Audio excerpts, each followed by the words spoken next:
chocolate watermelon pops.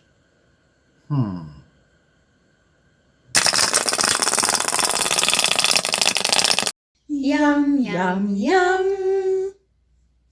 Hi everyone, welcome back to Make Organic Candy. Kind of a special treat today. Something different. Something perhaps a little bit unusual. Watermelon is in season, and I was thinking, what can we do that would utilize this very delicious fruit?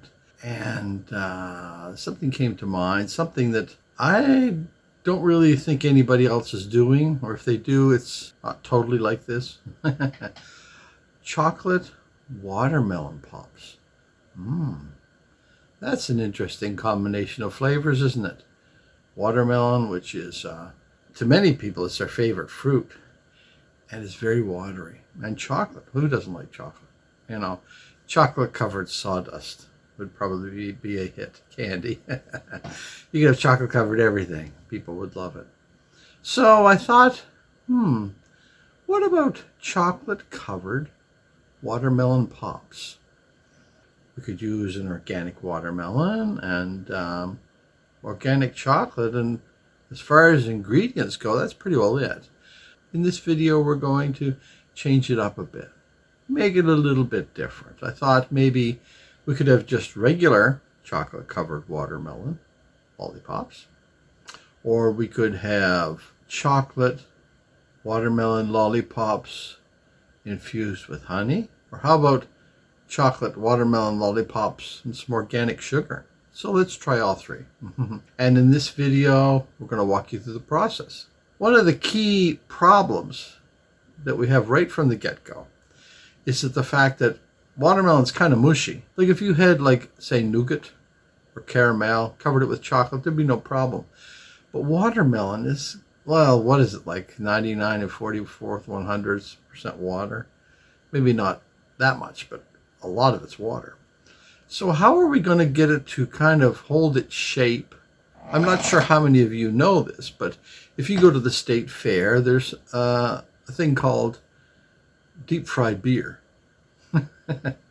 which is a strange concept, right? Deep fried beer. How do you do that? Do you just throw the beer in the deep fryer and that's it? Or do you throw the beer in the deep fryer and pour some batter on top of it? Well, the trick to it is you freeze the beer.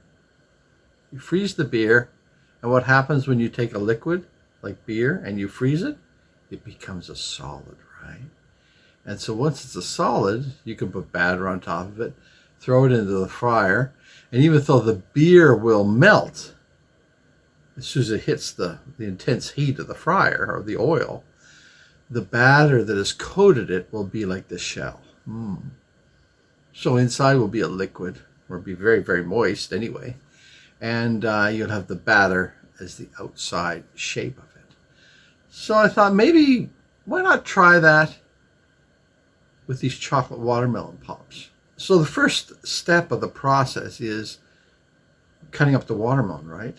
And in the case of a lollipop, you want to try to get that round consistency, because most lollipops are round, right?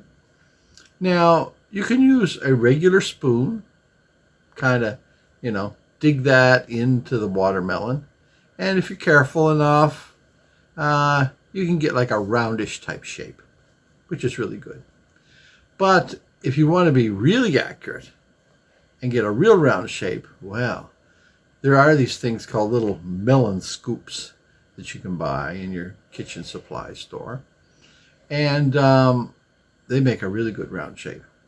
So what you need to do is, in the case of this particular experiment, we had 3 different types of watermelon lollipops we made: the regular, the honey, and the sugar. So, and we're going to have 4 testers. Myself, of course, 2 children, and another adult. So that's 4 testers and 3 types of chocolate watermelon lollipops. So we need 12 scoops. 12 scoops of watermelon. So that's what I did. So with these 12 melon scoops, melon balls. I separated them. Group 1 basically just had the melon, and so I stuck the lollipop stick into it.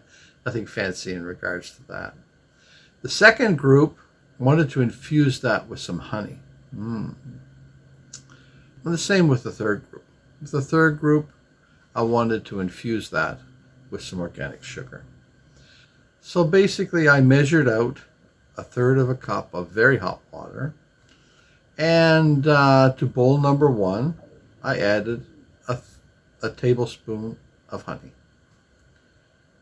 And I measured 1/3 a cup of hot water, and to bowl number 2, I added a tablespoon of organic sugar.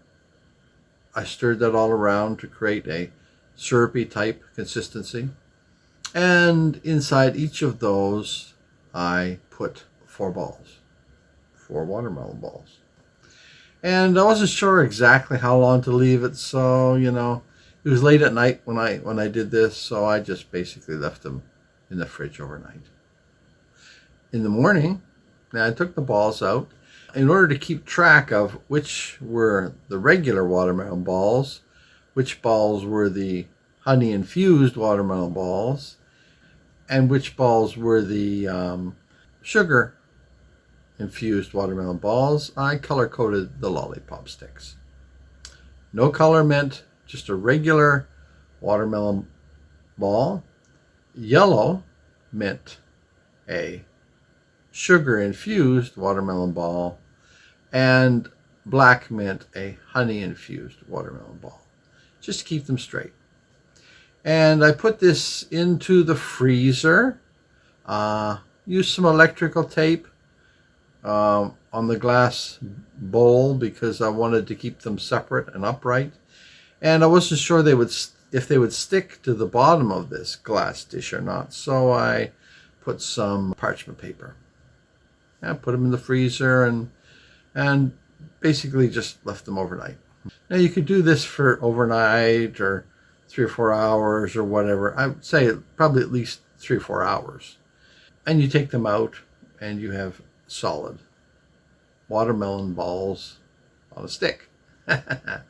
So now comes the fun part, or the interesting part, or the little bit of different part. The next phase was to coat these frozen watermelon balls in chocolate. And to do that, I elicited a double boiler, a little double boiler device I made, which basically was water, heat up over the stove, and I put some chocolate inside a measuring cup, basically let that float around inside the boiling water until the chocolate inside was melted. Now you could use different types of chocolate for this. I wasn't sure how sweet the watermelon balls would be, so I opted for some dark chocolate, maybe a sweeter milk chocolate, or even a white chocolate, which tends to be very sweet. That may have been a better idea. Boiled up this chocolate in the double boiler. When it was liquidy, I took the watermelon lollipops, frozen watermelon lollipops, and I dipped them in the chocolate one by one. I thought that may be problematic, but when the chocolate was very, very liquidy and when it was very hot, the process was very simple. It created some really good-looking, professional-looking chocolate balls, to be exact. When the chocolate, I should have heated it up more because it cooled down. When it was not as liquidy, well, then the chocolate didn't go on as proper. So make sure you have the chocolate is very, very hot. And then I put them in this dish, glass dish, Pyrex dish. I put parchment paper on the bottom so that the balls would not stick. And I used some electrical tape, and I partitioned the Pyrex dish off into 12 separate little sections to keep the the balls separate and to keep the sticks upright. And with that process, I stuck them inside the fridge. Now, since the chocolate is covered, hopefully, that's the plan, the watermelon, who cares if the watermelon melts, because the chocolate will encase it. So I just stuck it in the fridge and left it in overnight. You could probably just leave it in for a couple of hours. But with that done, it was time for the review process, the taste testing process. And as is the case with the videos on this channel, I will cover the review process in the next video so you can see how this creation worked. The good, the bad, the ugly. I hope you like this video. Hope you're going to give them a try. You may want to watch the review first.